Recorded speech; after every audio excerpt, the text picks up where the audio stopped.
तुम्हा सर्वांचं माझ्या यूट्यूब चॅनलमध्ये पुन्हा एकदा स्वागत आहे. तर आजच्या व्हिडिओमध्ये आपण इयत्ता 6वी चा जो नवीन अभ्यासक्रम आहे 2026-27 या शैक्षणिक वर्षासाठी, तर त्याच्यामध्ये आपला विषय आहे इतिहास आणि इतिहास विषयामध्ये प्रकरण क्रमांक 3 आहे हडप्पा संस्कृती. तर त्याचा जो स्वाध्याय आहे, प्रश्नोत्तर आहेत, त्या सगळ्या प्रश्नांची उत्तरं आपण या व्हिडिओमध्ये बघणार आहोत. तर प्रश्न क्रमांक 1 आहे, दिलेल्या पर्यायापैकी योग्य पर्याय निवडा. तर योग्य पर्याय निवडून आपल्याला काय करायचं, ते वाक्य तिथे पूर्ण करायचं.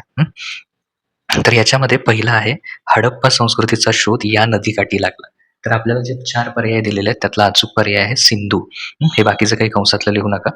हडप्पा संस्कृतीचा शोध कुठल्या नदीच्या इथे लागला? सिंधू या नदीकाठी लागला. सिंधू नदीकाठी हडप्पा संस्कृतीचा शोध लागला.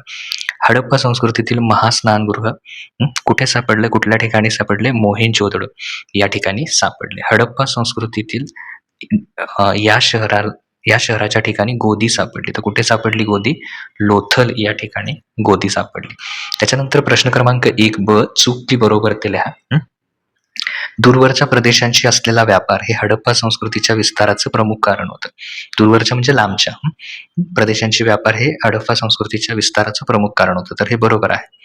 हडप्पा संस्कृतीतील लोक सार्वजनिक आरोग्याबाबत जागरूक नव्हते. तर हे चुकीचं विधान आहे, कारण हडप्पा संस्कृतीमध्ये सांडपाण्याची असू दे किंवा आरोग्याची उत्तम सोय होती. त्याच्यानंतर तिसरं आहे, हडप्पा संस्कृतीच्या ऱ्हासाचे व्यापार मंदावणे हे एक कारण होते. तर हे बरोबर आहे. हडप्पा संस्कृतीच्या ऱ्हास म्हणजे नष्ट होण्याची जी काही वेगवेगळी कारणं होती त्यातलं एक होतं व्यापार मंद होणे. त्याच्यानंतर प्रश्न 2 आहे, संकल्पचित्र पूर्ण करा. आता या संकल्पचित्र पूर्ण करामध्ये हडप्पा संस्कृतीची वैशिष्ट्ये. तर हडप्पा संस्कृतीची वैशिष्ट्ये जर बघितली आपण, तर त्याच्यामध्ये पहिला आहे सुनियोजित नगर रचना. हे पहिलं आहे. रुंद आणि स्वच्छ रस्ते, पक्क्या विटांची घरे, सांडपाण्याची उत्तम व्यवस्था, भव्य स्नानगृह आणि समृद्ध व्यापार. तर इथे असं दिलेलं आहे, तुम्ही प्रत्येक एका चौकटीत काय करू शकता, ह्यातला एक एक शब्द तिथे लिहू शकता. त्याच्यानंतर प्रश्न क्रमांक 2 आहे, शब्दकोड्यातून नगरांची नावे काय करा, पूर्ण करा. तर पहिल्या ह्याच्यात काय लिहू शकतो आपण? हडप्पा लिहू शकतो. ओके, हडप्पा. ओके, तर पहिल्याचा हडप्पा येणार. त्यानंतर दुसरं हे तुम्ही काय लिहू शकता? लोथल. लोथल लिहू शकता. पहिलं हडप्पा लिहिलं आपण. त्याच्यानंतर धोलावीरा. धोलावीरा हे लिहू शकता. त्याच्यानंतर पुढे आहे, हा जो इथून उभा तयार होतोय तो आहे राखीगड. राखीगड हा एक होईल तयार. त्याच्यानंतर जो मोहेंजोदडो हे लिहू शकता.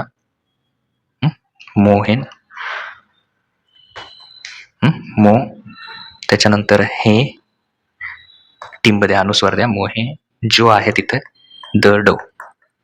तर हे पूर्ण करू शकता. आणि याच्यानंतर काली बंग तिथं दिलेलं आहे, काली बंगन.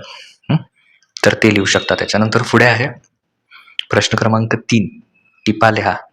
हा प्रश्न आहे. तर याच्यामध्ये पहिला आहे, मोहेंजोदडो येथील स्नानगृह, त्याच्याबद्दल माहिती द्यायची आहे. तर त्याच्यामध्ये पहिला आहे, मोहेंजोदडो येथे उत्खनन झालं, तिथं एक भव्य स्नानकुंड सापडलं. या स्नानकुंडाची लांबी साधारण 12 मीटर, रुंदी 7 मीटर आणि खोली 2.5 मीटर इतकी होती. कुंडातील पाणी झिरपून बाहेर जाऊ नये म्हणून ते आतल्या पक्क्या विटांनी बांधले होते. तसेच त्यातील पाणी बदलण्याची आणि स्वच्छ करण्याची उत्तम व्यवस्था होती. हे 3 मुद्दे तुम्ही त्यात लिहू शकता. त्यानंतर हडप्पाकालीन वस्त्र व दागिने. आता वस्त्रमध्ये हडप्पा संस्कृतीमध्ये लोक सुती आणि रेशमी कपडे वापरत असे. स्त्री व पुरुष दोघेही गुडघ्यापर्यंत वस्त्र व उपरणे वापरत. दागिने, उत्खननात विविध प्रकारची दागिने मिळाली आहेत. यामध्ये सोने, चांदी, तांबे, मौल्यवान खडे आणि हस्तिदंताचे मणी वापरले जातात. लोक गळसर, हार, अंगठ्या, बाजूबंद आणि कंबरपट्टा यांसारखे अलंकार म्हणजे दागिने घालत होते.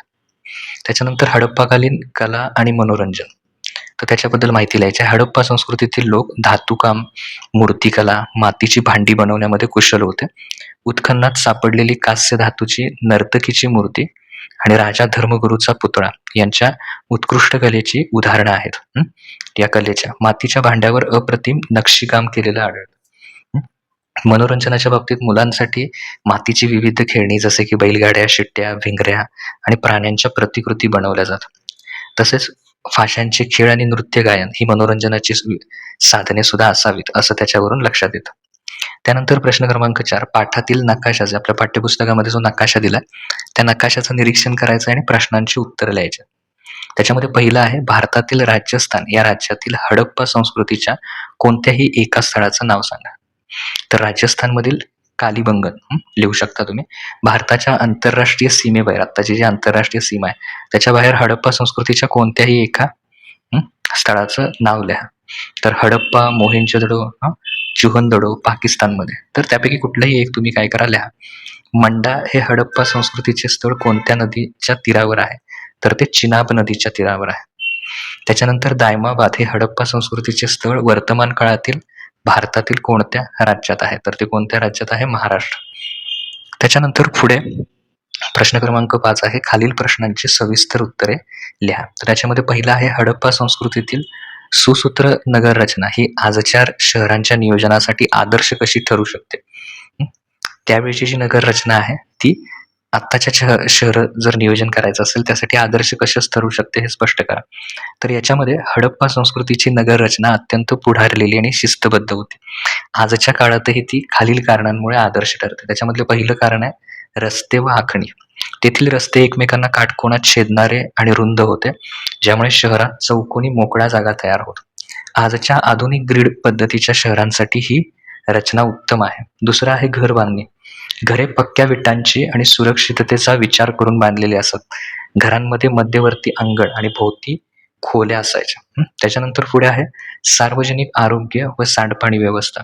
प्रत्येक घरात न्हाणीघर, शौचालय असायचे. सांडपाणी वाहून नेण्यासाठी विटांनी झाकलेली काय होती? गटारे होती.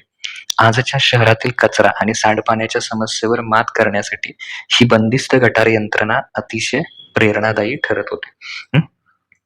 त्याच्यानंतर दुसरं आहे, हडप्पा संस्कृतीची अर्थव्यवस्था उतरणीला का लागली?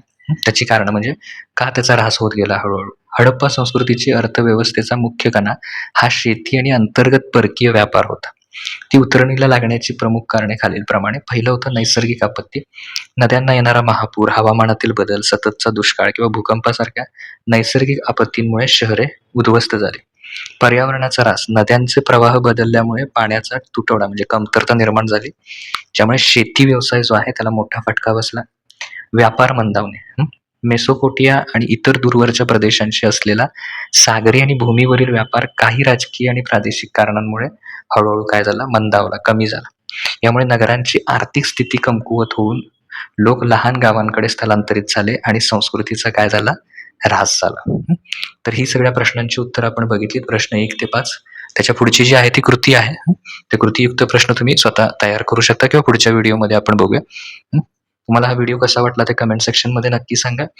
आणि पुढचे जे स्वाध्याय आहेत त्याचे सुद्धा आता आपण व्हिडिओ तुमच्याशी पुढच्या काही व्हिडिओपासून शेअर करूया. ओके.